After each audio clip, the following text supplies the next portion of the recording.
Malakas ang ulan nang umuwi ng bahay ang lalaking si Miguel. Galing ito sa kabilang barangay para singilin ng mga may utang sa kanyang lolo Fidel. Basang-basa ng ulan ng lalaki dahil nakalimutan itong magdala ng sako. Pagpasok niya pa lang ng kanilang bahay ay naabutan niya si Meloy, ang kanyang nakababatang kapatid na kasakasama na rin nila sa bahay.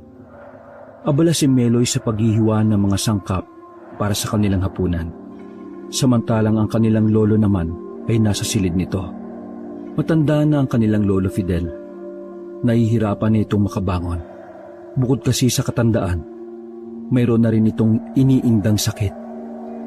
Hindi nila malaman kung ano ang sakit na yon dahil wala silang pagkakataon para dalhin ang matanda sa ospital. Malayo kasi ang pagamutan sa kanila at may kamahalan din ang bayad. Ang sabi rin naman ng matanda, hayaan na lamang siya sa bahay. Kumbaga, tanggap na ni Fidel na anumang oras ay kukunin na siya ng Diyos. Ayos lang ba ang lolo? Tanong ni Miguel sa kapatid. Umupo si Meloy at hininto saglit ang hinihiwa. Ayos naman siya.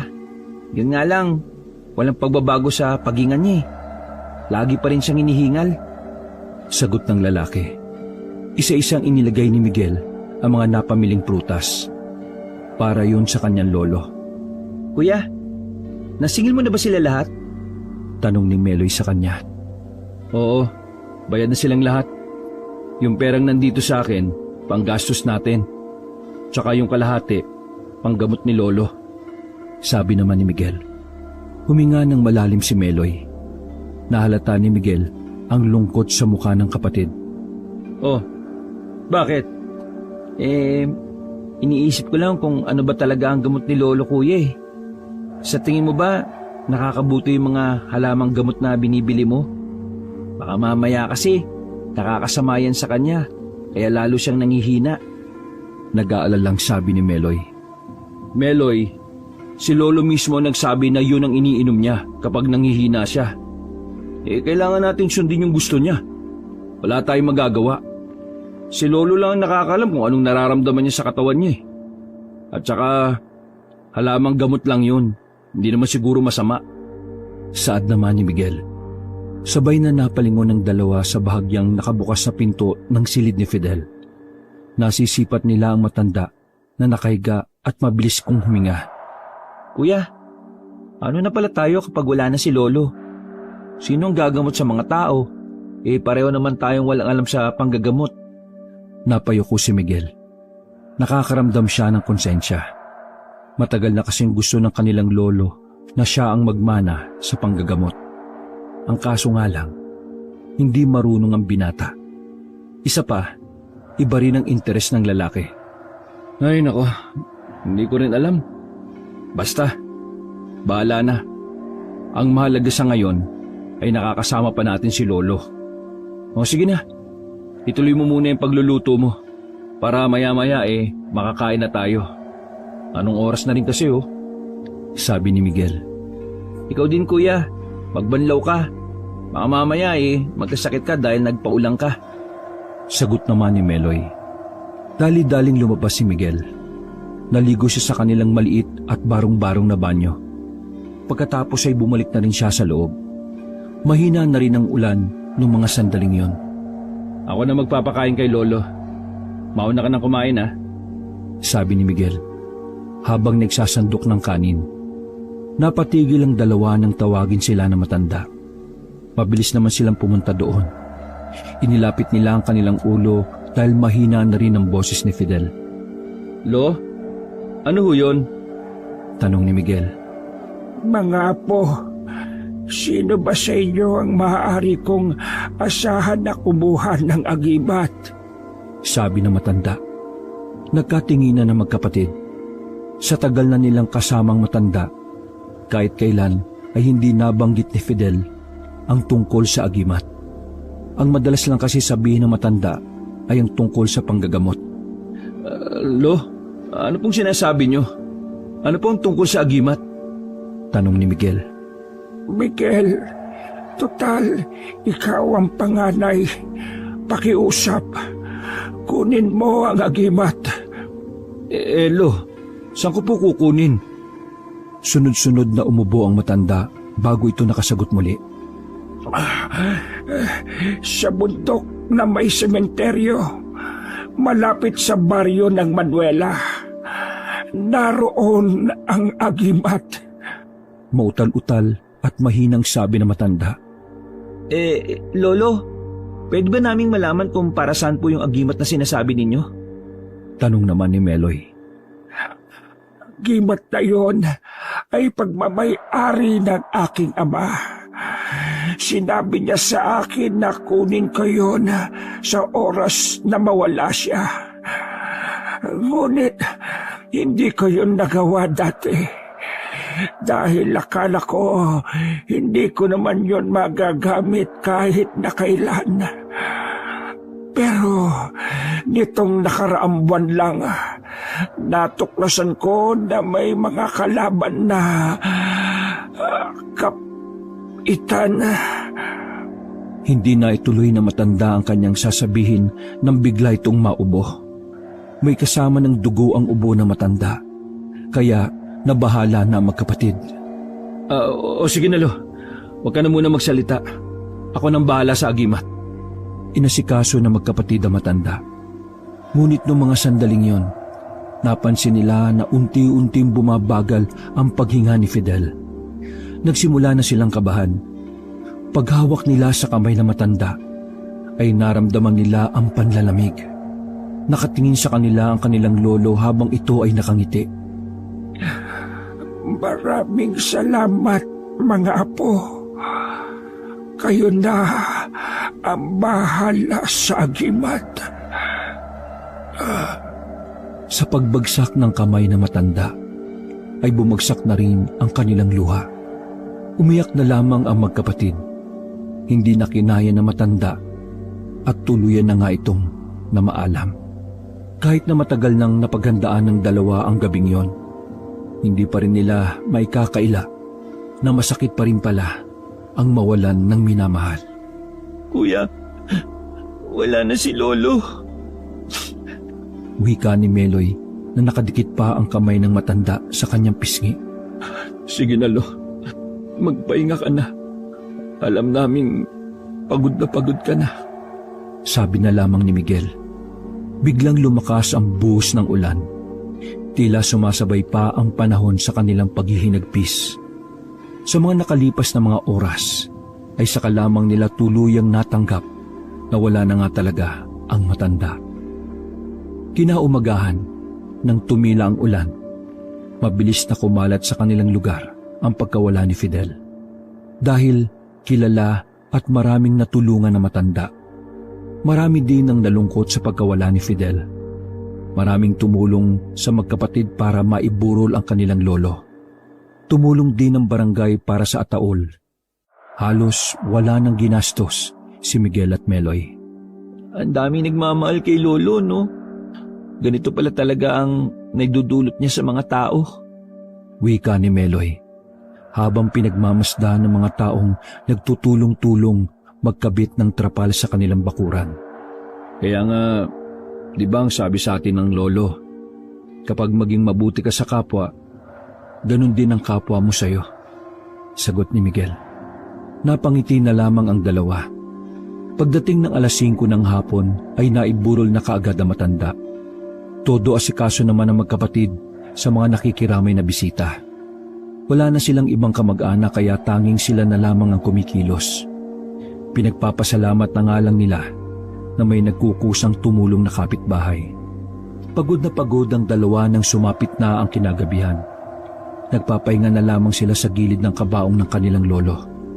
Habang nag-uusap, ay isang lalaki ang nakapukaw ng kanilang atensyon. Kilala nila ang mga taong lumalapit, pero hindi pamilyar sa kanila ang isang yon. Hindi nagtanong ng dalawa at nakatingin lang sila sa lalaki. Sa palagay ni Miguel, nasa edad 40 hanggang 50 na yon. Fidel, paano na ang nasimulan natin? Tanong ng lalaki sa kanilang lolo. Sa pagkakataong yon, ay napukaw na nito ang kanilang atensyon. Tumayo si Miguel at nilapitan ng lalaki at nagtanong, Mawalang galang na ho. Kaano-ano ho kayo ni Lolo? Tanong ni Miguel. Tinanggal ng lalaki ang kanyang sombrero. Nakita ni Miguel ang balbas at bigote nito. Nakasalaming din pala ito ng hugis bilog at kulay itim. Saka lamang napagtanto ni Miguel na tila may kaya sa buhay ang kanyang kinakausap. Ako si Manuel. Ako ang matalik na kaibigan ng iyong lolo. Ikaw ba si Miguel? Pabalik na tanong ng lalaki. Nagkatinginan silang dalawa ni Meloy. Oho, ako nga ho. Pwede ko ho bang malaman kung ano ang inyong nasimulan? Miguel, iho. Pasensya ka na kung binanggit ko yon sa harap ng inyong lolo. Pero palagay ko, hindi ito ang tamang panahon para mapag-usapan ang bagay na yon. Siguro sa susunod na araw na lang, kapag nailibing na ang inyong lolo, babalikan ko kayo. Pero sa ngayon, gusto ko na munang makiramay sa inyo. Tinapik pa ng lalaking si Manuel ang kanang balikat ni Miguel. Kaswal na nakipagkwentuhan sa kanila si Manuel. Ang dami niyang nasabi tungkol sa kanilang pamilya. Ngunit wala naman silang makuhang impormasyon na magsasabi kung sino ba talaga ang lalaki. Ang alam lang nila ay matalik na kaibigan ng kanilang lolo, si Manuel. Makalipas ang halos 2 oras na kwentuhan, nagpaalam na rin si Manuel sa kanila. Hinatid pa nga nila ang lalaki sa labas ng kanilang bakuran. Ang daldal ng lalaking yun, no? Natatawa na lang nasabi ni Meloy. Kaya nga siguro nung nabubuhay pa si Lolo, lagi silang inaabot ng gabi sa kwentuhan. Tugon ni Miguel. Napailing na lang ang dalawa at bumalik sa pagbabantay. Kahit alanganing oras na, ay marami pa ring dumarating para makiramay. Pagod na pagod ang dalawa hanggang sa abutin na sila ng umaga. Saka lamang sila nakapagpahinga na magpresenta ang kapitbahay nilang magbantay. Haro, Diyos ko, kawawa ang dalawang ito. Walang tulog. Kami na muna magbabantay. Pahinga na muna kayo dun sa loob at baka sumunod kayo sa inyong lolo. Sige na, magpahinga na kayo. Sabi na lamang ni Aling Telma. Nako, maraming salamat po, Aling Telma. Sabi naman ni Miguel. Maghapong natulog ang magkapatid nung araw na yon. Nagising nga sila na gabi na. Pagsilip ni Miguel sa labas, iba na ang nagbabantay. Nahiya naman siya, kaya agad niyang ginising si Meloy para makipagpalitan. Mabilis na nagbihis ang magkapatid at pumunta agad sa labas. Pagtingin nila, ay naroon na naman si Manuel. Sa katunayan, ito raw ang nagluto ng pagkain para sa mga bisita. Gising na pala kayo. Nakangiting sambit ni Manuel sa kanila. Kuya Manuel, bakit ikaw nag-asikaso? Nakakaya naman. Gaya nga na sinabi ko, matalik akong kaibigan ng lolo mo. Kaya ano ba naman kung tumulong ako sa inyo sa pag-asikaso? Malit na bagay lang naman yun, hindi ba? Wika ng lalaki. Napakamot na lamang sa ulo si Miguel at Meloy. Nakakaya pa rin po . Ano ka ba naman, Miguel? Huwag ka nang mahiya. Isipin mo na lang na ginagawa natin ito para sa lolo mo. Aliwanag. Nakampante si Miguel dahil sa magandang ngiti ng lalaki. Hanggang sa mga puntong yon, hindi pa rin makapaniwala si Manuel na may kaibigang ganon ang kanyang lolo. Mukha kasi talagang mayaman si Manuel. Para itong nakatira sa isang malaking mansyon. Wala nang nagawa si Miguel at hinayaan na lamang nila si Manuel. Sabay-sabay nilang inasikaso ang mga bisita. Medyo kakaunti na lang ang dumating doon kumpara sa unang gabi ng lamay. Habang abala sila nung mga oras na yon, may nakita si Miguel na isang supot ng bawang sa basurahan na drum. Meloy, sino nagtapon ng bawang dito? Sayang Sabi ni Miguel. Baka sa mukha nito ang panghihinayang at pagkadismaya. Si Kuya Manuel. Bakit daw? Masama raw gumamit ng bawang sa lamayan Lalo na kapag yung namatay namatay sa sakit. Paliwanag ni Meloy. Masamang gumamit ng bawang sa lamay? Pagtataka na wika ni Miguel. Yun ang unang pagkakataon na may narinig siyang ganong klase ng kasabihan. Oo, kaya hinayaan ko na lang. Baka mamaya niyan malasim pa tayo kung di tayo susunod. Pambihira. Kakabili lang ni Aling Telman yan Napakamot na lamang sa ulo ang binata. Ganun pa man, itinuon na lamang nila ang atensyon sa burol. May mga dumating pang mga kakilala ng kanyang lolo. Kaya naman, mas lalong naging abala si Miguel. Habang si Meloy naman ay nag-aasikaso rin noong mga sandaling yon. Sa kalagitnaan ng pakikipag-usap ni Miguel, napansin niyang lumabas na ng kanilang bakuran si Manuel. Hindi man lang yun nagpaalam sa kanila. Natanaw na lang nila na unti-unti nang nawala sa dilim ang lalaki. Gustuhin man ni Miguel na sundan si Manuel, ay hindi na lang din niya ginawa. Tinuloy na lang niya ang pakikipag-usap sa mga bisita. Makalipas ang ilang araw ay nailibing na rin ang matandang si Fidel. Magkahalo naman ang nararamdaman ni Miguel at Meloy noong mga sandaling yon. Masaya sila dahil makakapagpahinga na ng tuluyan ng kanilang lolo. Matagal-tagal din kasi ang tiniis ng matanda. Kaya sa kanilang palagay ay mas mainam na rin na nawala ito. Malungkot naman sila dahil nasanay sila sa presensya ng matanda. Hindi nila alam kung papaano ang gagawin nila gayong kailangan na nilang tumayo sa sarili nilang mga paa. Kuya, kailangan na nating umalis. Paalis na yung jeep na inarkilan nila Aling Telma Sabi ng binatang si Meloy kay Miguel na nasa harapan pa rin ng puntod na matanda. Sige na Meloy, mauna ka na. Sumabay ka na kina Aling Telma. Dito na muna ako. Sagot naman ni Miguel na hindi man lang lumilingon. Sigurado ka kuya? Maiwan kang mag-isa rito? Walang katao-tao dito Alam mo naman ang lugar na ito, luma na. Kung di nga lang dito ang gusto ni Lolo, di ba? Hindi naman sana dito siya ililibing. Sinuyod pa ng tingin ni Meloy ang paligid.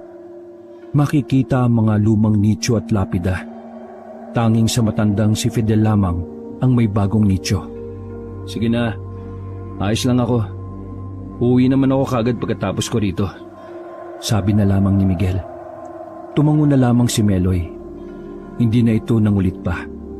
Alam niya na nung hinahatid pa lamang ang lolo nila sa hantungan, iba na ang timpla ni Miguel. Hindi kasi mawala-wala sa isipan ni Miguel ang lalaking si Manuel.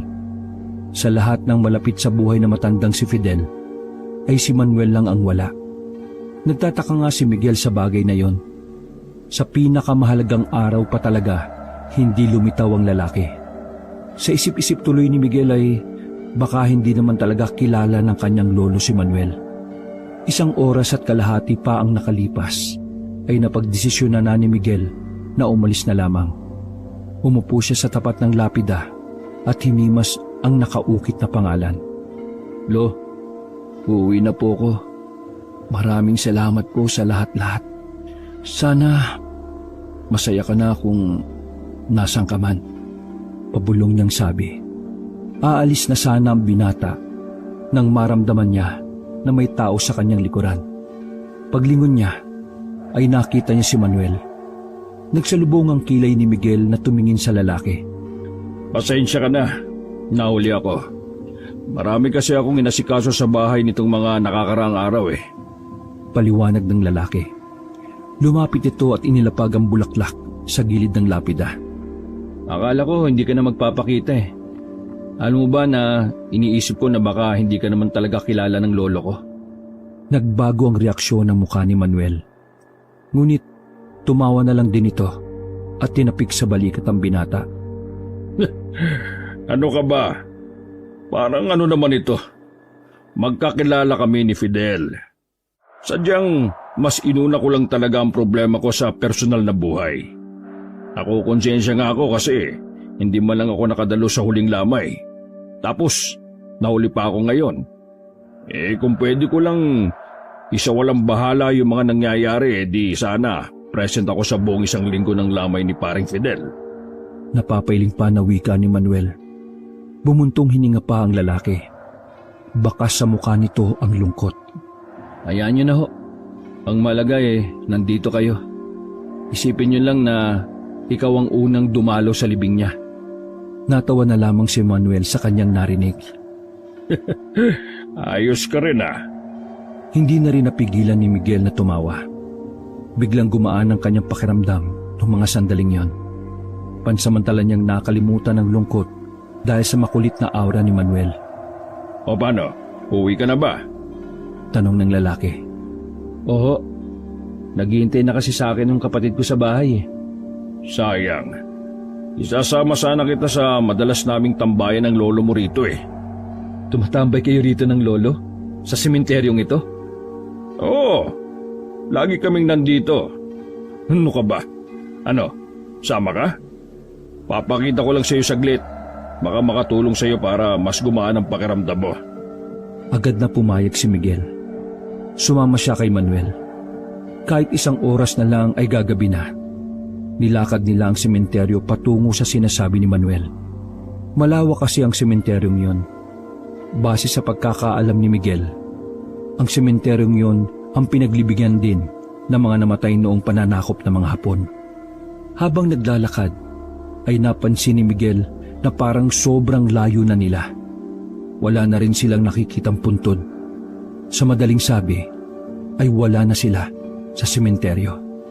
Kuya Manuel, sigurado ka ba sa dinaraanan natin? Nakalabas na yata tayo ng sementeryo eh. Saan po ba yung sinasabi niyong tambayan? Tanong ni Miguel. Kumamot ang ulo si Manuel. Hindi ko na mahanap eh.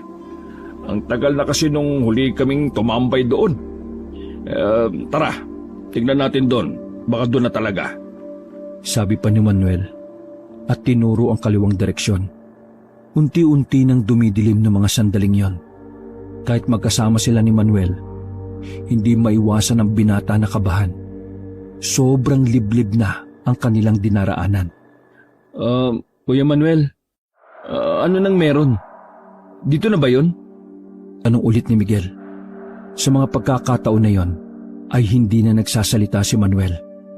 Nakatalikod na lang ito kay Miguel. Kuya Manuel, ayos lang po ba kayo?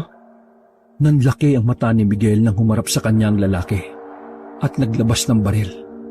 Itinutok ng lalaki ang baril kay Miguel. Otomatiko namang dumaloy ang takot sa sistema ni Miguel. Kuya Manuel, anong ibig sabihin nito? Tanong niya na nanginginig ang boses. Pasensya ka na, bata. Ibigay mo na lang sa akin ang agimat kung ayaw mong sumabog ang bungo mo. Wika ni Manuel. Ano? Agimat? Naalala ni Miguel ang sinabi ng kanyang lolo. Oo, ibigay mo sa akin. Alam kong nakuha mo na yung agimat na yon sa sementeryong ito. Kaya ibigay mo sa akin. Napailing si Miguel. Alam niya na hindi ang sementeryong yon ang tinutukoy ng kanyang lolo, kundi ang isa pang sementeryo sa kabilang barangay. Wala sa akin. Wala akong alam na agimat. Ano mo sinasabi mo agimat? Pagkakailan na lamang ni Miguel. Miguel, huwag mong hintayong mangalay ang kamay ko. Kasi kusang kumakalabit ng gatilyo itong daliri ko kapag nangangalay. Sige ka! Maniwala po kayo. Wala sa akin. Hindi ko alam ang sinasabi nyo. Walang nasabi sa akin si Lolo na tungkol sa agimat. Ayaw mo ah. Sige. Dahil wala naman ako mapapala sa isang katulad mo, papatay na lang kita. Tutal, wala naman makakakita sa atin dito. Sumunod ka na lang sa lolo mo. Inayos ni Manuel ang pagkakatutok ng baril kay Miguel. Nanginginig at nangihina na ang tuhod ng binata noong mga oras na yon. Akala niya, ayun na ang kanyang katapusan. Pero sandaling natigilan si Manuel nang makarinig siya ng malakas na hiyaw. Parang hiyaw yun ng isang mabangis na hayop. Tumingin-tingin sila sa paligid at sa itaas. Ano yun? Tanong ni Miguel. Ngunit walang pakialam si Manuel. Muli nitong tinutok sa binata ang baril. Kaso, maya-maya lang, may lumitaw na isang nilalang na mabilis na nakalapit kay Manuel. Dinakma ang kamay ng lalaki at sa isang iglap lang, putol ang kamay ni Manuel. Nang tingnan ni Miguel ng mabuti ang nilalang na yon, ay nalaman niya na isa pala yung tao. Tao na may mabangis na muka, mahabang kuko at pangil. Halos mahimatay sa sobrang sakit si Manuel dahil sa pagkakatanggal ng kamay niya. Gulat na gulat naman si Miguel sa nangyari at hindi alam ang gagawin. Ayop ka! Ibigay mo sa akin ang agimat! Kung hindi mo ibibigay sa akin, 2 tayong mamamatay sa aswang na yan! Nagulat si Miguel sa sinabi ni Manuel. Napatingin siya sa isang lalaki na kumakain ng kaputol na kamay ni Manuel. Aswang! Utal-utal niyang sabi. Ibigay mo na sa akin, bilis! Sigaw ulit ni Manuel. Sumisirit pa ang dugo mula sa kamay nito. Wala! Wala nga sa akin! Wala! Sagot naman ni Miguel. Muling umatake ang aswang kay Manuel. Sa pagkakataon na yon, ay hindi na nagsayang pa ng pagkakataon si Miguel. Mabilis siyang tumakbo palayo sa lugar na yon. Wala siyang sinayang na segundo. Habang papalayo siya, makailang ulit pa na putok ang kanyang narinig. Sumasabay rin ng malakas at nakakatakot na hiyaw ng aswang. Dire-diretso lamang si Miguel sa pagtakbo hanggang sa makabalik na siya sa sementeryo. Tuluyan ang sumapit ang dilim nun. Dahilan para mas lalo pang matakot si Miguel sa kanyang daraanan. Bago pa kasi siya makalabas ng sementeryo, mahaba-haba rin ang tatakbuhin niya dahil nasa pinakadulo siya. Mga ilang sandali lang ay napatago na ang binata sa gilid ng nicho. Nararamdaman niya ang presensya ng isang aswang. Nang sumilip siya, nakita niya ang isang babae. Tulad ng umatake kay Manuel, ay aswang din ito. Sa pagkakataon na yon, ay napagtanto ng binata na hindi lang isa ang aswang na naroroon. Dahil sa takot na makita siya ng babaeng aswang, pumasok siya sa isang nicho na nakabukas. Tiniis na lamang niya ang amoy. Wala na siyang pakialam kahit taganan niya pa ang kalansay na nasa loob. Naramdaman niya na may lumapit sa kinalalagyan niya. Kahit paghinga ay pinipigilan niya. Mabuti na lamang ay agad ding umalis ang babaeng aswang. Lumabas agad si Miguel sa nicho at pinagpatuloy ang pagtakbo paalis. Saka lamang siya nakahinga nang makaalis siya sa lugar na yon. Pag-uwi niya sa kanilang bahay ay hindi na siya mapakali. Kapansin-pansin ang pagiging balisa at tulala niya. Hindi na nga rin mapalagay ang kanyang kapatid na si Meloy. Kuya, kanina ka pa tulala. Ayos ka lang ba? Tanong ng binata. Hindi sumagot si Miguel. Nakatingin lamang siya sa ibaba. Samantalang hindi naman mapakali ang kanyang kamay. Kuya, alam ko mahirap kalimutan si Lolo. Pero pwede ka magsabi sa akin kung anong problema mo. Tayo na lang ang dalawa sa bahay na ito. Kaya dapat nagdadamayan tayo. Dagdag pa ni Meloy. Tumayo si Miguel at nababahala ang mukhang hinarap ang kapatid. Meloy, yung agimat, palagay ko, dapat na nating makuha yung agimat. Nagsalubong ang kilay ni Meloy noong mga sandaling yon. Agimat? Yung sinasabi ni Lolo na nasa sementeryo sa kabilang barangay? Oo, kailangan na nating kunin. Bakit kuya? Nung nakaraan lang parang hindi ka interesado doon ah. Meloy, si Manuel, gusto niya rin kunin. Hindi ko alam kung anong motibo niya pero kanina, muntik na niya akong barilin. Pinipilit niya akong ibigay sa kanya yung agimat. Tinutukan niya ako ng baril. Akala ko, mamapatay na ako. Buti na lang nakatakas ako. Nagulat na nga lang ako dahil bigla siyang dumating sa sementeryo nung wala na kayong lahat. Naku, buti na lang kuya. Pagkatapos nun may dumating na aswang. Inatake siya at naputol yung kamay niya. Tumakbo kagad ako. Hindi ko alam kung buhay pa si Manuel. Pero palagay ko, hindi na. Kasi malakas ang kutob ko na dun sa pinaglibigan ni Lolo, maraming aswang dun. Maging si Meloy ay natakot sa kanyang kwento.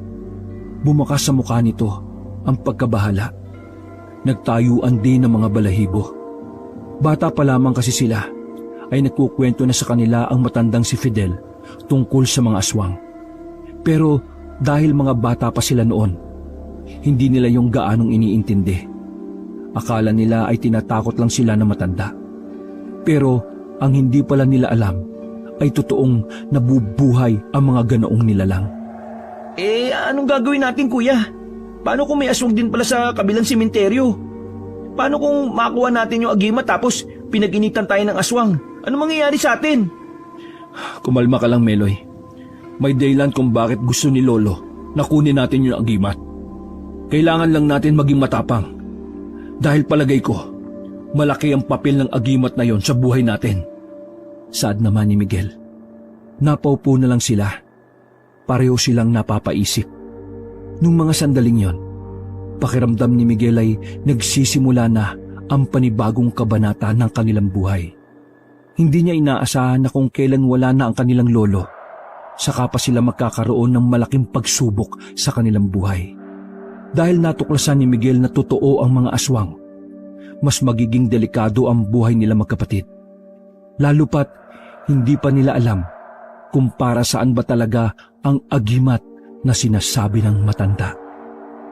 Hindi nagsayang ng panahon ng magkapatid na Miguel at Meloy. Kinabukasan ng umaga ay maaga silang umalis ng bahay. Halos 20 minutos na lakaran ang kanilang ginawa bago tuluyang makatawid sa kabilang barangay. Kuya, tanaw ka ng sementeryo. Wika ni Meloy, sabay turo sa direksyon. Huwag kang tuturo-turo, baka manuno ka.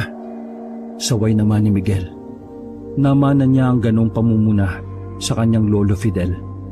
Nang makalapit na ang dalawa sa sementeryo, hindi nila inaasahan na mas luma na pala yun kaysa sa pinaglibingan ng kanilang lolo. Marami nang nakatambak na kung ano-ano. May mga sirang kalesa pa nga sa bukana. Hindi na rin makita na maayos ang mga nicho dahil sa mga damo na tumutubo. Ang gulo naman ni Lolo. Akala ko naman medyo maayos pa itong sementeryo na ito. Mas mukhang abandonado na ito kaysa dun sa libingan niya. Pambihira naman, no? Pagrereklamo ni Miguel. Hayaan mo na, kuya. Ang intindi na lang natin yung agimat. Kailangan natin mahanap yung agimat para kay Lolo. Nakangiting sabi naman ni Meloy. Tumango at ngumiti na lang si Miguel. Nahahawa siya sa pagiging positibo ng kanyang kapatid. O tara, pumasok na tayo.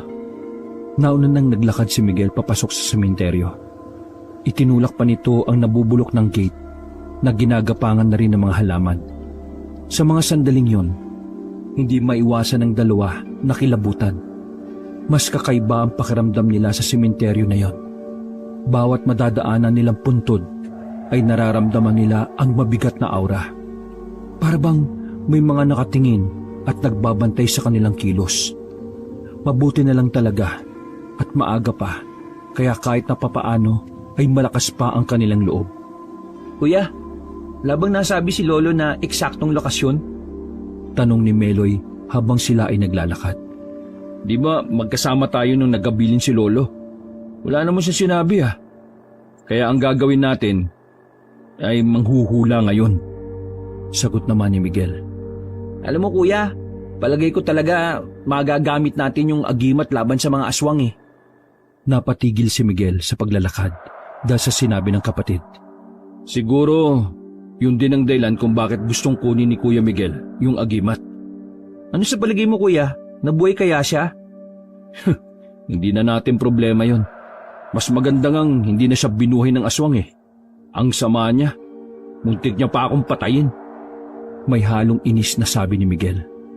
Natigil lang ang kanilang pag-uusap nang marating na nila ang isang maliit na kapilya. Dali-dali silang lumapit doon. Pwersahan pa nilang itinulak ang pinto na inaanay na rin ang gilid. Pagbukas nila ng kapilya ay bumungad sa kanila ang magulong loob. Tanging ang ribulto na lamang ni Kristo ang nanatiling maayos na nasa gitna ng altar. Meloy, maghanap tayo. Baka nandito yon. Sige kuya. Hinalughog na magkapatid lahat ng nakikita nila na maaaring pagtaguan ng agimat. Nilinis na rin nila ang mga damo na gumagapang sa pader. Maging ang mga upuan na nabubulok ay inilabas na rin nila. Nang sa ganon ay mas madali sila makakakilo sa loob. Tumagal na sila ng halos 1 oras, ngunit wala pa silang nakikita. Dumating sa punto na sumuko na ang dalawa dahil pakiramdam nila na bastos pa nila ang bahay ng Diyos dahil sa pakikialam nila sa mga gamit na naroon. Patawarin niyo po sana kami May nahanap lang po talaga kami. Wika ni Miguel na magkalapat pa ang dalawang palad habang nakaharap sa altar. Aalis na sanang dalawa nang may marinig silang nalaglag. Nanggaling ang lagabog sa likuran ng ribulto ni Kristo. Nagkatanguan ang dalawa. Pinuntahan nila ang likuran ng altar. Nakita nila ang isang flower vase na nabasag. Nang tingnan nila itong mabuti, may nakita silang medalyon. Kulay ginto ang medalyon at may ukit na mata sa gitna. Kuya, ito na yata yung medalyon. Sabi ni Meloy. Sinubukan damputin ni Meloy ang nasabing medalyon. Ngunit sa hindi inaasahang pagkakataon, biglang napaso ang binata. Aray, kuya, ang init. Ha? Nagtataka si Miguel kung kaya't siya mismo ang dumampot sa medalyon. Oh, hindi naman ah. Hindi makapaniwala si Meloy noong mga sandaling yon. Sinubukan niyang hawakan ulit ang medalyon habang nasa palad ng kanyang kuya. Ngunit mainit pa rin ito. Dahil doon, isang ideya ang naisip ni Meloy. Kuya, baka ikaw talaga magiging tagapangalaga niyan. Sabi ng binata. Ibig sabihin, kapag ibang humawak nito, mapapaso. Napangiti si Miguel. Isinuot niya sa leeg ang medalyon. Oh, kuya, may papel oh. Kinuha ni Miguel ang kulay brown na papel na nasa gilid.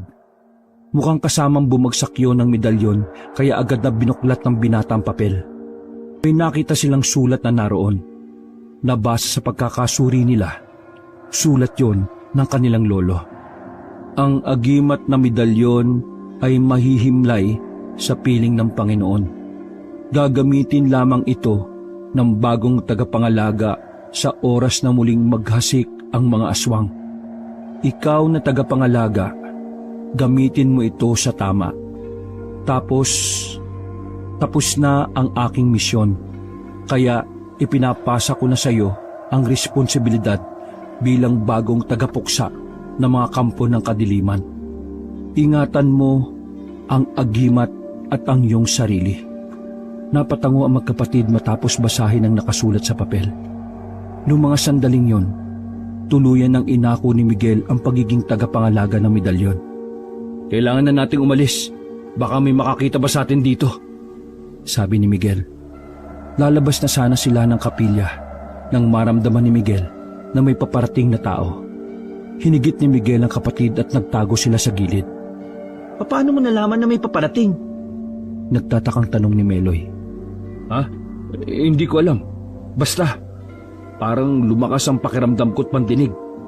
Hindi kaya dahil ito sa agimat?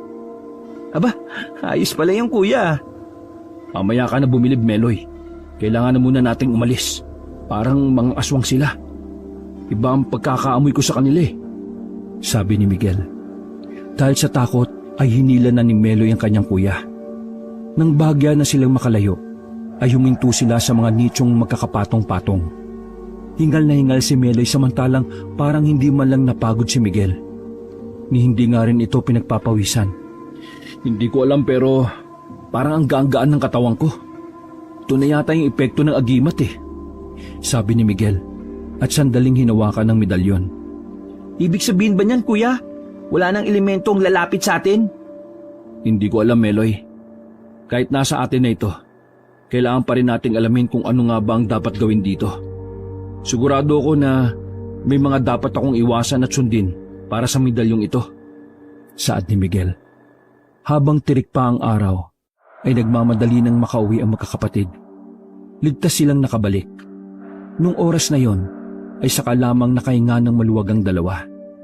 Kinagabihan, pansamantala na muna nilang kinalimutan ang lahat ng mga nangyari. Inilaan na muna ang kanilang oras para mag-relax. Nasa hapagkainan si Miguel at Meloy noong mga sandaling yon. Tahimik lang silang kumakain nang biglang humawak si Miguel sa kanyang dibdib. Sandali itong namilipit sa sakit. Nag-alala naman si Meloy kung kaya't agad niyang nilapitan si Miguel. Kuya, anong problema? Ayos ka lang ba? Meloy, ang sakit ng dibdib ko. Yung medalyon, pinapahirapan niya akong huminga. Hindi malaman ni Meloy ang gagawin niya. Natataranta ang binata at ang tanging niya lamang naibigay kay Miguel ay ang isang basong tubig. Walang magagawa yan. Pambihira ka naman, oh. Utal-utal na sabi ni Miguel. Ano bang gagawin ko? Hindi ko naman matatanggal yung medalyon kasi mapapaso ako. Tugon naman ni Meloy. Mga ilang sandali lang ay bumagsak na si Miguel. Nawalan ito ng malay. Agad namang binuhat ni Meloy si Miguel papasok ng silid. Kumuha na lamang ng basang bimpo si Meloy. Pinunasan niya ang buong katawan ni Miguel. Bigla na kasi itong nilagnat ng mataas. Ganun pa man, sinubukan na lamang ni Meloy na kumalma. Makalipas lang ang halos 1 oras, ay naging normal na rin ang temperatura ng katawan ni Miguel. Nakahinga ng maluwag si Meloy. Sobra siyang kinabahan. Buong akala niya ay iiwan na rin siya ng kanyang kuya. Naging maayos naman ang pakiramdam ni Miguel. At hindi naman ito nagising kagad. Hinayaan na lamang ni Meloy ang kapatid. Pinagpalagay na lamang niya na baka normal lang yun sa taong bago lamang mga laga ng agimat. Maya-maya ay nakarinig na ang binata na kung ano-anong bulungan sa paligid.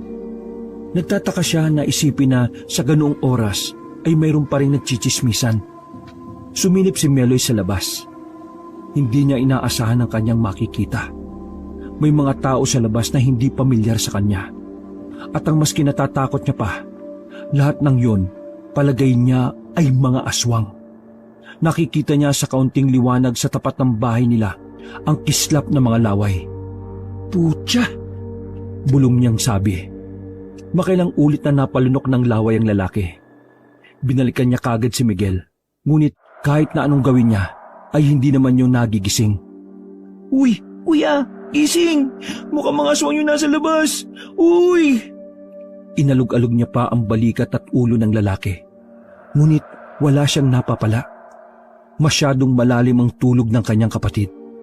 Dahil sa kawalan ng ideya, kumuha na lamang ng kutsilyo ang binatang si Meloy. Batid niyang hindi sasapat ang bagay na yon bilang armas niya. Pero kumakapit na lang siya sa dasal at himala na sana hindi siya atakihin ng mga aswang.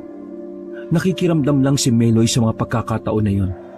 Hindi niya magawang humingi ng saklolo dahil baka lalong maudyukan ang mga aswang. Nalinti ka na. Sabi niya nang marinig ang mga kaluskos sa kanilang dingding. Nang mapatingin siya sa kanyang kuya Miguel, napansin niya na parang umuusok ang dibdib ng binata. Sumilip siya sa loob ng damit ni Miguel. Nakita niya roon na tila nagbabaga ang medalyon. Ngunit ang kanyang ipinagtataka ay parang hindi naman napapaso si Miguel. Dahil doon, naramdaman ni Meloy na unti-unting nag-alisa ng mga aswang. Tila ba natakot ang mga yon sa amoy ng usok na galing sa medalyon. Kuya? Napansin ni Meloy na gumagalaw na ang daliri ni Miguel. Dali-dali niya itong pinagtatatapik sa muka. Pagkagising ni Miguel, ay bigla na lang itong tumayo. Binuksan ito ang pintuan at tumingin sa labas ng kanilang bakuran. Uy, nakakagulat ka naman kuya. Ano ba nangyari sa'yo? Tanong ni Meloy na takang-taka sa biglang pagtayo ni Miguel. Ha? Nagtatakang sagot ng binata. Wala kang alam? Bakit ako nandito? Napailing na lamang si Meloy. Inisip niya na baka naalimpungatan lang talaga si Miguel noong mga sandaling yon. Nang medyo mahimasmasan, ay umupo sila sa harapan ng lamesa. Binigyan ni Meloy ng tubig si Miguel dahil uhaw na uhaw ito. May mga aswang na nakapalibot sa bahay natin kanina, kuya. Bungad ni Meloy sa usapan. Dahan-dahang inilapag ni Miguel ang baso at saka nagsalita. Tama pala yung nasa panaginip ko. Sagot niya, sabay hawak sa medalyon. Bakit? Ano bang napanaginipan mo? Tanong ni Meloy. Huminga ng malalim si Miguel. Kinakabahan ito sa lahat ng mga maaaring mangyari. Halata sa namamawis niyang noo ang pag-aalala. Meloy, malalagay sa alanganin ng buhay natin. Nakausap ko ang medalyon sa panaginip ko. Sabi niya, aktibo na ang kapangyarihan ng medalyon. Pero kasabay nun, mas maraming panganib ang didikit sa atin na dala ng mga aswang. Kailangan natin mag-ingat, sabi ni Miguel. Magsasalita pa sana si Meloy nang may marinig silang malakas na sigaw ng babae. Nabahala magkapatid kung kaya't agad silang lumabas. Mga kapitbahay! Inaaswang ang kapatid ko! Nataranta si Miguel at Meloy. Pinuntahan nila kung saan nanggagaling ang boses. Pagdating nila sa isang bahay, naabutan nila sa hagdanan ang nakatiwangwang na bangkay ng babae. Wala na yung lamang loob at nagkalat ang dugo sa lapag. Base sa pagkakaalam ni Miguel, ay buntis ang babaeng yon. Nanlalaki ang kanilang mga mata at hindi makapaniwala. Di na nila napigilan ang pagtindig ng kanilang mga balahibo. Sa puntong yon, ramdam na ni Miguel ang presensya ng mga aswang sa buhay nila. Bagay na nagdudulot ng pangamba sa kanila. Dahil hindi nila alam kung ano pa ang kayang gawin ng mga aswang sa susunod na mga araw. Hindi na naiwasan ang pagkalat ng balita tungkol sa babaeng pinatay ng aswang. Kinaumagahan ay maririnig sa buong lugar ang usap-usapan. Bawat isa ay nakatuon lamang ang atensyon sa aswang. Makikita sa kanilang kilos ang pagiging hindi komportable sa paligid. Dahil ang ilan sa kanila ay iniisip na baka nasa lugar lang din ang kinatatakutang aswang. Nagpunta si Miguel at Meloy sa pamunuan ng kanilang lugar. Nakibalita sila sa kakilalang tanod na si Andres. Mas matanda lang sa kanila ito ng kaunti. Hindi pa kumpirmado kung aswang ba talaga yung pumatay sa babaeng yun eh. Paano? Yung nagsumbong na saksi, dati pa lang may issue ng pagkabaliw. O di ba? Paano siya paniniwalaan ng kapitan natin kung dati na pala siyang nabaliw? Wika ng lalaking si Andres. Sumandal si Miguel sa pader at saka nagsalita. Di ba magaling na naman yon? Hindi ba pwedeng ikonsidera yung sumbong niya? Napatunayan naman na matino na siyang mag-isip, di ba? Sabi naman ni Miguel. Oo nga naman. Hindi dapat nila binabaliwala ang issue na ito. Baka mamaya niyan bumalik yung mga aswang tapos wala tayong magawa kasi hindi tayo handa. Gatong naman ni Meloy. Ewan. Di ko alam dyan kay Kapitan. Kung ako lang ang masusunod di walang problema. Pupuksain natin yung mga aswang. Kaso si Kapitan ang may hawak ng desisyon Kaya wala tayong magagawa. Sige Andres. Salamat Inapiran pa ni Miguel si Andres bago ito pumasok sa loob ng barangay. Paano nito kuya? Mukhang wala tayong aasahang tulong mula sa pamunuan natin. Sabi ni Meloy. Di kung wala, di wala. Tayo ang gagawa ng paraan para mapuksa sila. Sigurado ka ba kuya? Hindi ka nga marunong makipagsuntukan Tapos gusto mo pang labanan yung aswang. Meloy, nasa akin na ang agimat. Mula nang isinuot ko ito, ewan ko, pero parang hindi ako natatakot. Parang pakiramdam ko, sobrang tapang ko. Alam mo yun, parang ang gaan-gaan ng pakiramdam ko. Pinagmasdan pa ni Miguel ang kanyang magkabilang palad. Kaya mo talaga? Oo, Meloy. Pakiramdam ko kaya ko. Pagkahawak ni Miguel sa medalyon, bigla na lang siyang may naramdaman na kakaiba. Bumilis ang tibok ng kanyang puso. Sa hindi malamang dahilan, ay naririnig niya ang tinig ng kanilang kapitan na si Edwin. Sobrang talas ng pandinig niya, na kahit na may mga pader na namamagitan. Ayos ka lang ba kuya? Baka mamaya niyan, mahimatay ka na naman Hindi Meloy, yung medalyon, parang may gustong ipahiwatig. Sagot ni Miguel, sabay tingin sa barangay. Anong sabi? Hindi ko alam. Ano ba yan? Akala ko alam mo na kuya. Mabuti pa, umuwi na muna tayo. Naglakad na sila pauwi ng kanilang bahay. Hindi mawala sa isipan ni Miguel kung ano ang gustong sabihin sa kanya ng medalyon. Hindi niya maintindihan kung bakit naririnig niya ang tinig ng kanilang kapitan. Bilisan mo dyan. Bilisan mo yung pagsibak. Pupunta tayo kina Andres. Sabi ni Miguel nung hapon na yon, nung naabutan niya si Meloy na abala sa pagsisibak. Bakit? Anong gagawin natin kuya kina Andres? May bibigay daw na kaba ng bigas Abuloy daw sana yon nung nakaburol si Lolo. Kaso nga lang, hindi na ibigay kaagad.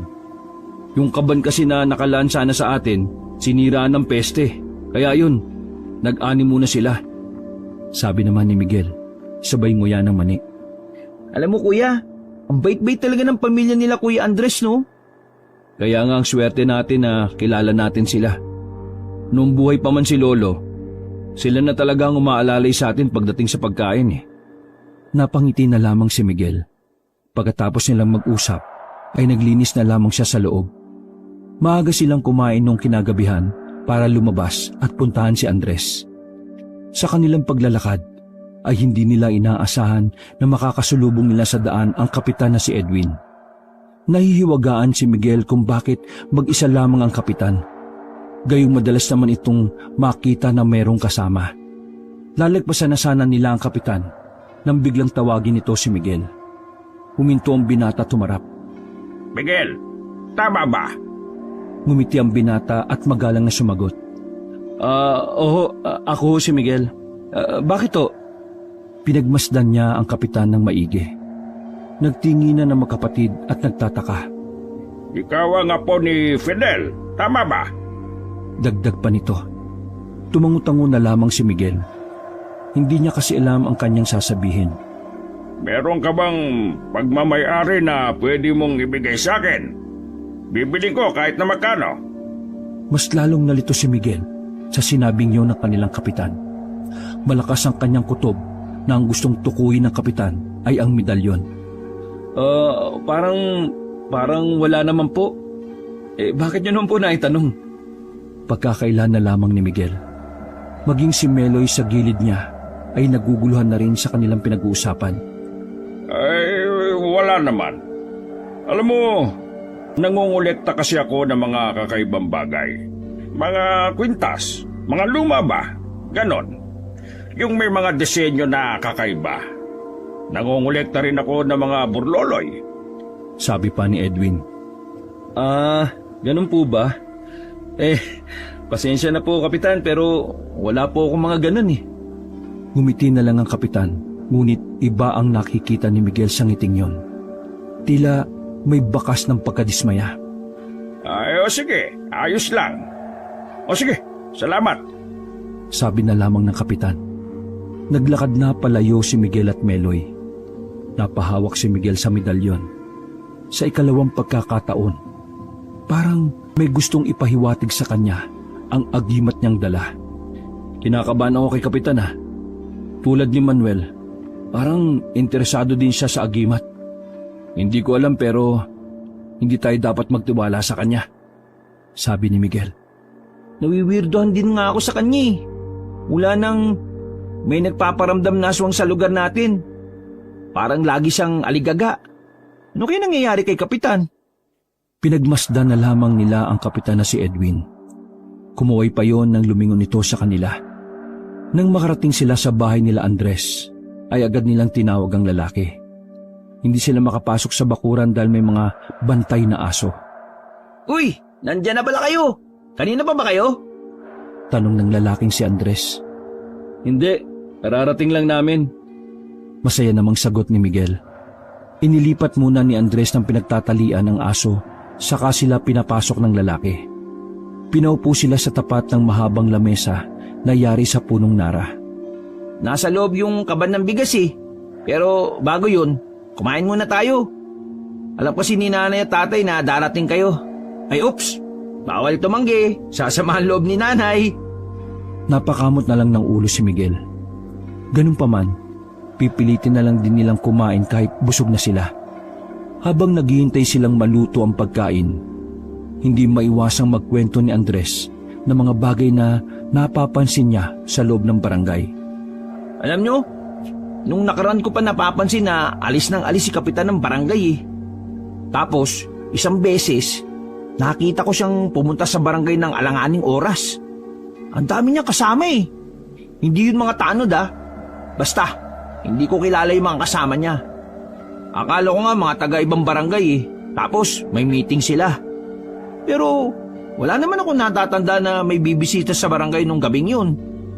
Kaya inisip ko, sino kaya yung mga taong yun? Nagdikwatro pa si Andres habang nagsasalita. Samantala, sa mga sandaling yon, ay unti-unti na rin gumugulo sa isip ni Miguel kung sino nga ba si kapitan. Sa tagal na niyang nakikita si Edwin sa barangay, Noon lang siya nahiwagaan. Normal lang naman dati ang aura at datingan ng kapitan para kay Miguel. Bigla lang nag-iba mula nang mapa sa kanya ang medalyon.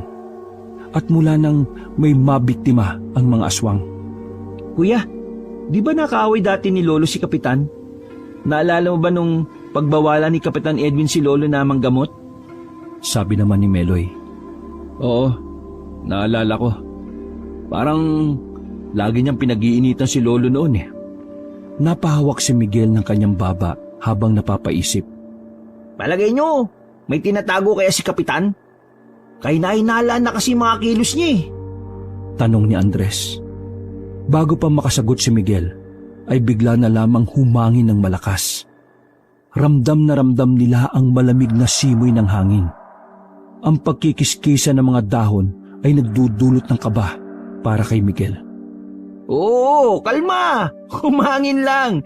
Bakit ganyan na agad ang reaksyon nyo? Natatawa pang sabi ni Andres. Pero bigla na lamang tumayo si Miguel. Hinawakan niyang medalyon at pumikit.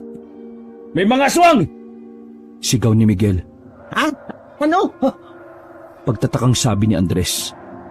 Habang si Meloy naman ay nagtago na rin sa likuran ng kanyang kuya. Nang may lumitaw na babae sa itaas ng bubong nila Andres, agad na kinuha ni Miguel ang bato sa gilid. Hindi siya nagdalawang isip na ipukul ang bato sa babae. Munti ka ng tamaan ng babaeng yon. Buti na lang at lumihis ang pagbato ni Miguel. Uy, tarantado ate ko yan! Nag-aayos lang ng antena ng radyo!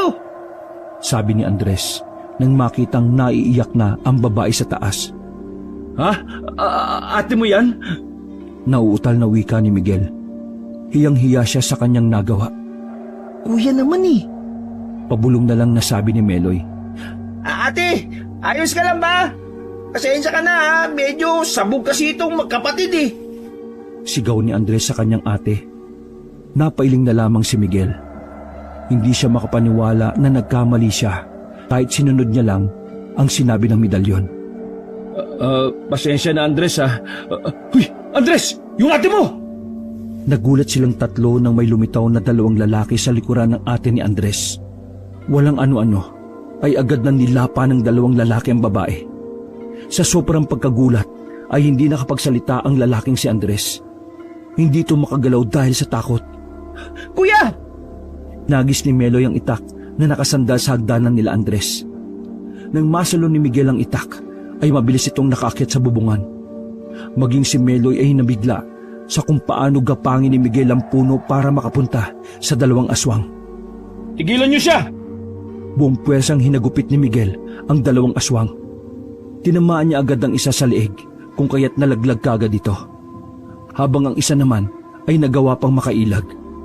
Pero hindi nagpatinag si Miguel. Muli niyang hinagupit ang aswang. Sa kabutihang palad, tinamaan niya yun sa ulo. Ate gising! Sabi ni Miguel nang malapitan niya na ang babae. Wala na itong malay. Sinusubukan gisingin ni Miguel ang babae, pero huli na. Laylay na rin kasi ang leeg nito at malakas na ang agos ng dugo. Nagmamadali namang makakyat si Andres sa itaas ng mahimasmasa na ito. Ang mga magulang naman ito ay wala nang nagawa kundi ang maiyak na lang. Ate! Naiiyak na sigaw ni Andres. Umiling na lamang si Miguel. Nakaramdam siya ng lungkot sa sinapit ng kapatid ni Andres. Ngunit nung mga sandaling yon, mas nangingibabaw kay Miguel ang pangamba. Dahil kahit napatay na niya ang dalawang aswang, ay may nararamdaman pa rin siyang presensya sa paligid. Aswang! May aswang! Sigaw naman ng mga magulang ni Andres sa ibaba.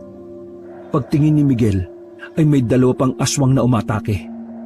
Mabilis na nilapa ng mga yon ang mga magulang ni Andres. Habang si Meloy naman ay nakabalandra na rin sa gilid at pilit kinakalmot ng isa pang aswang. Hindi na nagsayang ng oras si Miguel. Mataas ang talon niyang patungo kay Meloy maging siya ay nagulat din. Tinarak ni Miguel ang itak sa ulo ng aswang. Ayos ka lang? Tanong ni Miguel sa kapatid. Tumango lang sa kanya si Meloy. Nay! Tay! Sigaw ni Andres. Pagtingin ni Miguel ay lasog-lasog na ang dalawang matanda. Tumakbo si Miguel palapit doon at pinatay ng walang kahirap-hirap ang 2 aswang. Gumulong ang ulo ng isa. Nahuli na si Miguel. Patay na ang mga magulang ni Andres. Pagbaba ni Andres mula sa bubungan, ay humahagulgol na lamang ito. Bakit kasi inuuna mo pa si Meloy eh? Nakita mo naman na mas alanganin si nanay at tatay kaysa sa kapatid mo. Bakit mo siya inuna? Galit na wika ni Andres. Sinisisi nito si Miguel sa pagkawala ng kanyang ama at ina, maging ang kapatid niya. Walang lumalabas na salita mula kay Miguel. Natamimi siya. Kalaunan ay sinisisi na lang din niya ang kanyang sarili sa lahat ng mga nangyari. Dahil kung hindi siya nagpunta doon, marahil ay hindi naman mapapadpad ang aswang sa bakuran nila Andres. Siguro, ikaw ang hinahabol ng mga aswang, no? Dahil dyan sa ano? Ano ba yan? Kwintas? Yan ba yung malas? Yan ba yung sinusundan nila ng mga aswang? Hindi na naituloy ni Andres ang sinasabi nang biglang may lumipad sa kanilang harapan at dinagit ang lalaki. Natulala na lamang si Miguel at Meloy dahil masyadong mabilis ang mga pangyayari. Parang natuliro si Miguel noong mga sandaling yon. Natauhan lang siya nang uminit na ang medalyon sa kanyang dibdib. Dumami ang ingay sa kanilang lugar nung gabing yon. Maraming umiiyak, nagsisigawan at humihingi ng tulong. Habang naglalakad ang magkapatid sa gilid ng daan, ay nakita nila si Kapitan. Kalmado lang ito habang pinagmamasdan ang mga aswang na inaatake ang bawat kabahayan. Ngunit mas ikinabigla nila ang mga sinabi nito. Sige lang mga kalahi, patayin niyo ang lahat ng nandito. Paghaharian na natin ang lugar na ito dahil wala na si Fidel. Wala na ang mga kalagan ng agimat. Parang nababaliw si Kapitan Edwin sa kakatawa. Tila ba may kakaibang kaligayahan na dulot dito ang bawat buhay na nawawala. Sa mga pagkakataon na yon, naintindihan na ni Miguel ang huling salita na hindi nabigkas ng maayos ni Fidel. Tama, si Kapitan nga ang tinutukoy ni Lolo. Kalaban si Kapitan. Isa siyang aswang. Humigpit ang hawak ni Miguel sa itak. Handa na siyang makipagpatayan.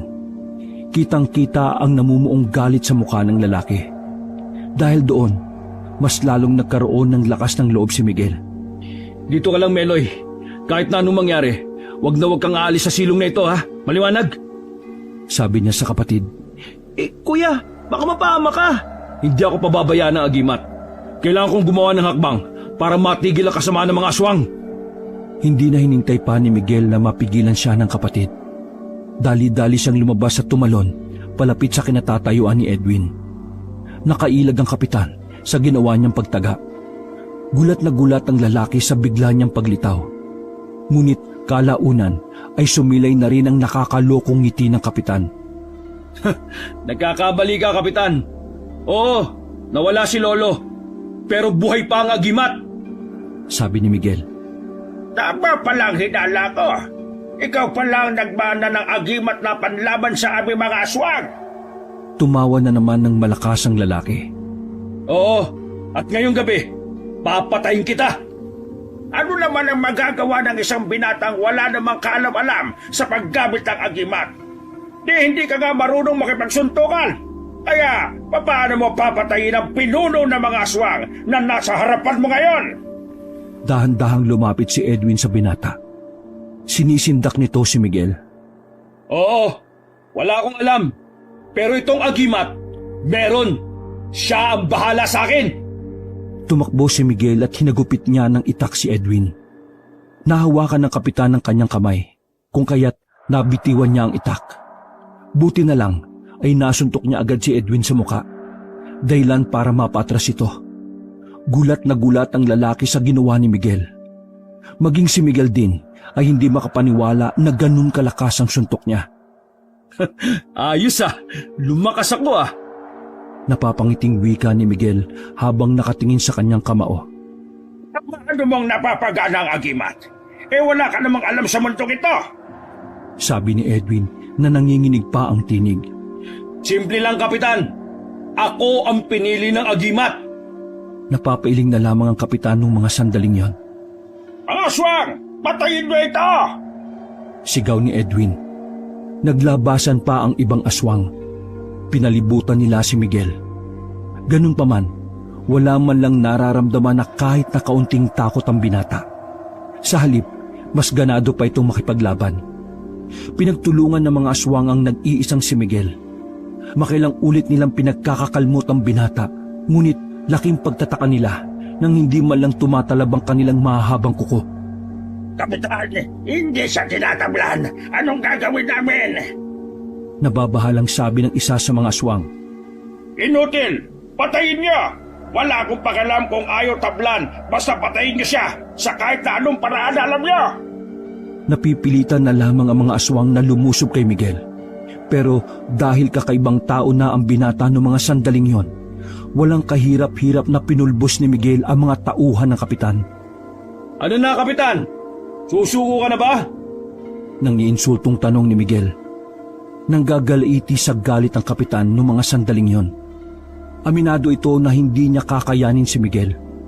Kaya naman sa halip na lumaban ay minabuti na lamang ni Edwin na umatras.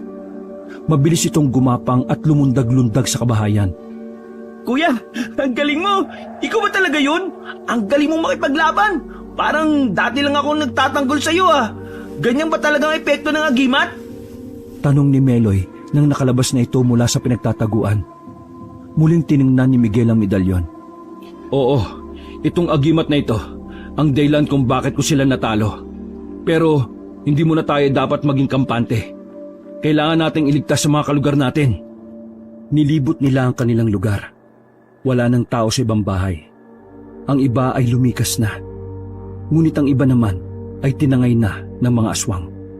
Tulong! Pakiusap! Tulungan niyo ako! Napahinto sila nang marinig nila ang sigaw na yon. Paglingon nila sa isang bahay, naroon ang isang lalaki na nakaupo sa hagdan. Tila may dinadaing ito sa kanyang katawan. Anong problema? Nasaan ang mga kasama mo? Tanong ni Miguel. Nasa loob sila! Tulungan niyo sila! Sabi pa ng lalaki. Hindi nag-atubiling pumasok ang dalawa sa bahay. Ngunit wala naman silang nakitang tao. Mabilis na tinaga ni Miguel ang lalaki sa kanang braso. Laglag agad ang braso nito sa lupa. Kuya, bakit mo tinaga? Nagulat si Meloy sa ginawa ng kanyang kapatid. Aswang ang siraulong yan eh. Binulong sa akin ang medalyon. Muling tinaga ni Miguel ang lalaki sa liig. Napangiwi na lamang si Meloy nang gumulong ang ulo ng lalaki sa lupa. Hindi na sila nagtagal doon. Nag-ikot-ikot pa sila. Kailangan nilang mapalaya sa mga aswang. Kaya ilang sandali lang ang nakalipas. Unti-unti na ring nalaga sa mga tauhan ni Edwin. Umatras sa mga aswang. Natakot ang mga yon sa presensya ni Miguel. Dahil doon ay bumilib ang mga residente sa binata. Marami din kasing nakakita kung ano ang nagawa ni Miguel. Nung gabing yon ay pansamantalang kumalma ang sitwasyon. Tulong-tulong ang mga residente na gamutin ang mga sugatan.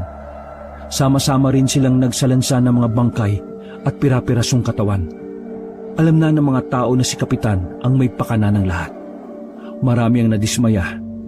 Nabuo ang matinding galit ng mga tao dahil sa mahabang panahon na panlilinlang ng lalaking si Edwin. Miguel, maraming salamat. Unay nga na ikaw ang susunod sa yapak ng lola mo. Mabuhay ka! Wika ng isang matanda sa kanya habang sila ay nag-aasikaso sa mga sugatan. Mga kasama, si Miguel ang bagong tagapagligtas natin. Ang apo ng namayapang manggagamot na si Fidel. Mabuhay si Miguel! Mabuhay! Gatong naman ng isa pang lalaki. Lahat ay sabay-sabay na sumigaw nang mabuhay si Miguel. Kakaibang saya ang naramdaman ni Miguel sa mga pagkakataon na yon. Sobrang sarap ng pakiramdam niya na natulungan niya ang mga kalugar. Ngunit sa kabilang banda ay nakaramdam pa rin siya ng kalungkutan. Hindi niya naisip kailanman na hahantong ang kanilang lugar sa karahasan. Naawa siya sa mga tao na nawalan ng pamilya, lalong-lalo na ang pamilya ni Andres. Bumuntong hininga na lamang si Miguel. Hindi niya magawang magdiwang dahil habang nabubuhay pa ang kanilang kapitan, para kay Miguel ay hindi pa natatapos ang laban.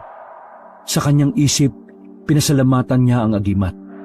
Kung hindi dahil sa agimat na yon, malamang ay hindi niya kakayanin ng mga aswang. Matapos mag-asikaso, ay minabuti ni Miguel na umuwi na lamang muna. Kailangan niya magpahinga.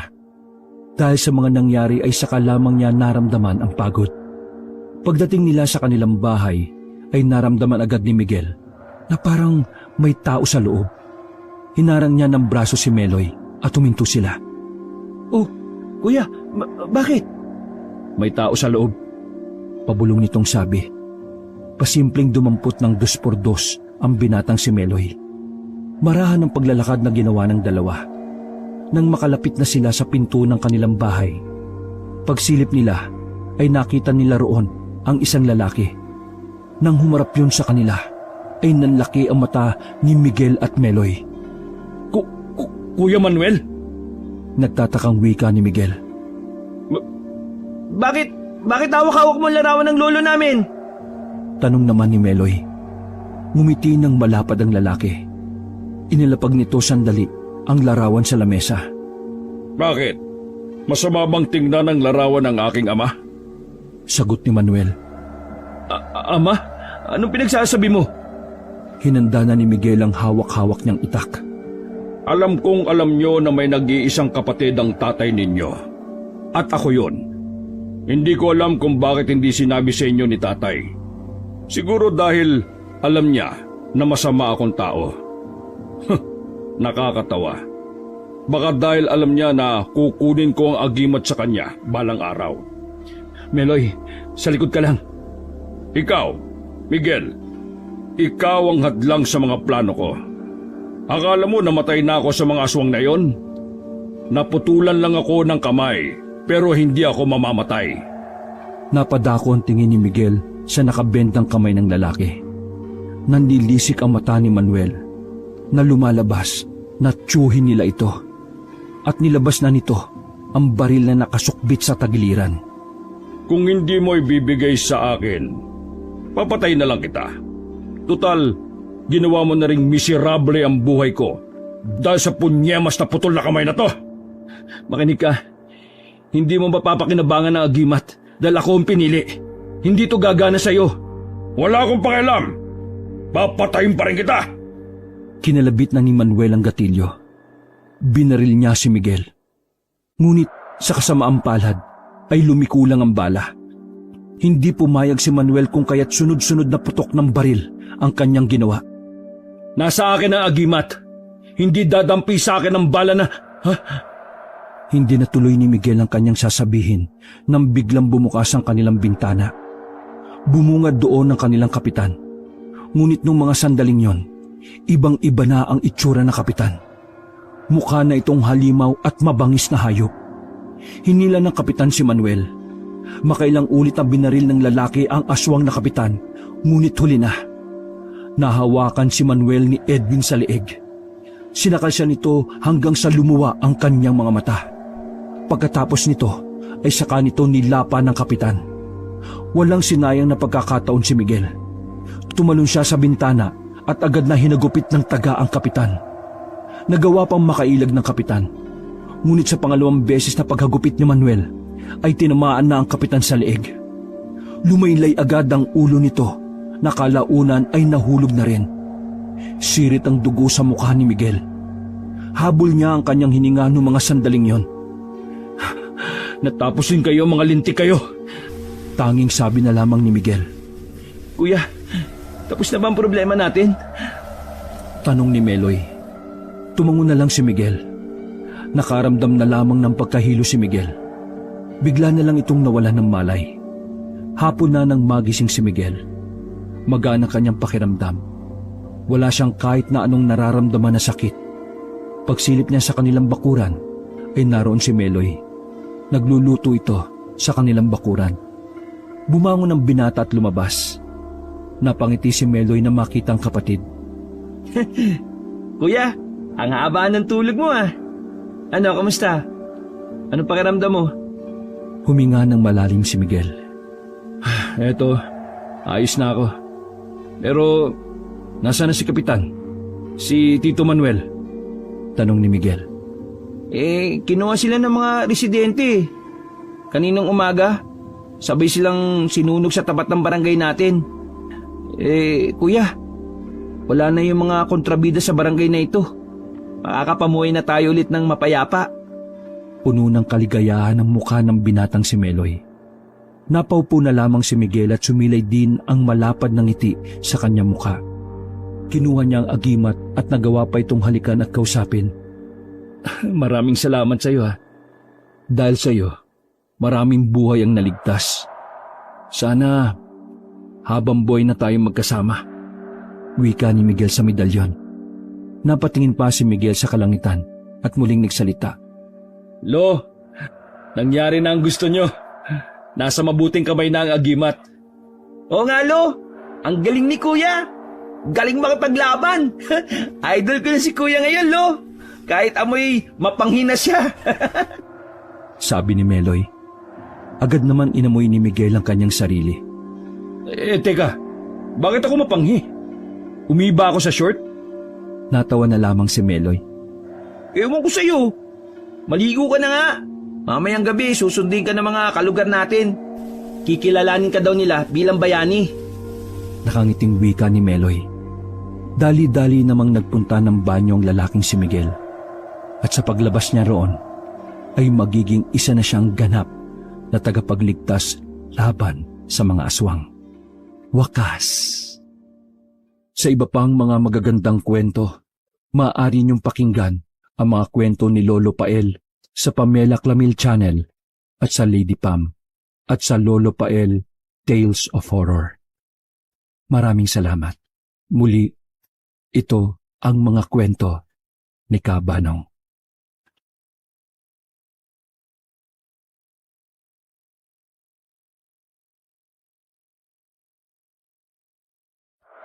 Malakas ang ulan nang umuwi ng bahay ang lalaking si Miguel.